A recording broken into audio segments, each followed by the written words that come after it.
Puisque nous parlons d'enfants, il serait bon que nous nous attardions un petit peu sur le cas de ceux qui sont trop petits. Je veux dire trop petits physiquement. Ce ne sont pas d'ailleurs forcément des nains au sens médical du terme. Aujourd'hui, le ministère de la Santé avait choisi de consacrer une journée à ce problème, qui n'est pas que médical, mais aussi psychologique et social. Il naît en effet un enfant sur 1000 dans cette situation. Fait nouveau, ces retards de croissance ne sont plus aujourd'hui une fatalité. On peut y remédier dans certains cas. Suivons Martine Alain Regnault et Christian Hiroux à l'hôpital Saint-Vincent-de-Paul à Paris.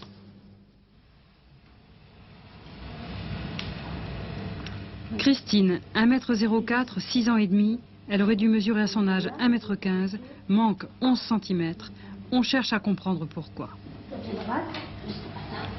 Havana, 17 ans. 1 mètre tout juste. On a du mal à la considérer comme une adulte. Géraldine, 13 ans et demi. 1m25 au lieu d'1m55. Elle est plus petite que ses camarades de 4e et elle en souffre. Voilà. Ça me gêne quand même à l'école. On se moque de moi. Quel âge vous avez? 24 ans. Et vous mesurez combien? 1m50. Et normalement, vous devriez mesurer combien? 1m70. Cela vous gêne beaucoup? Disons un peu, oui. Qu'est-ce que vous faites dans la vie? Dactylographe.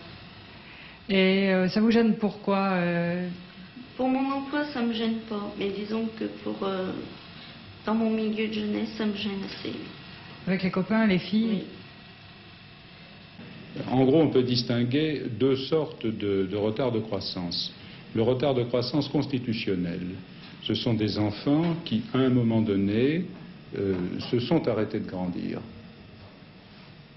Le retard de croissance est d'autant plus important que le temps pendant lequel ils se sont arrêtés de grandir a été plus long, puis la croissance repart normalement.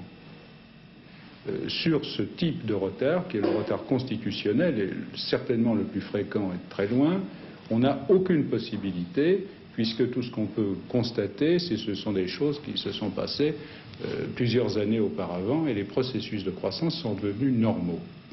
Les petites tailles sur lesquelles on peut quelque chose sont dans le groupe des petites tailles à vitesse de croissance réduite. C'est-à-dire que ce sont des enfants qui ne prennent pas le nombre de centimètres requis par an, et on est contemporain du phénomène. Ces enfants-là ne pourront pas tous être soignés, mais certains d'entre eux peuvent depuis peu espérer rattraper le retard. Ce sont ceux dont l'hypophyse et la thyroïde fonctionnent très mal. C'est le cas de cette jeune femme turque qui va pouvoir grandir grâce à des hormones de remplacement. L'idéal serait qu'elle atteigne 1,50 m, c'est-à-dire qu'on parvienne à lui rajouter la moitié de sa taille actuelle. Ce n'est pas certain, mais c'est encore possible malgré ses 17 ans.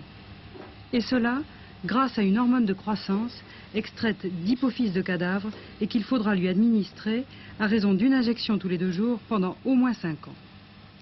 Un traitement long et très onéreux, mais prometteur, que l'on appliquera aussi à sa sœur, 13 ans, 91 cm.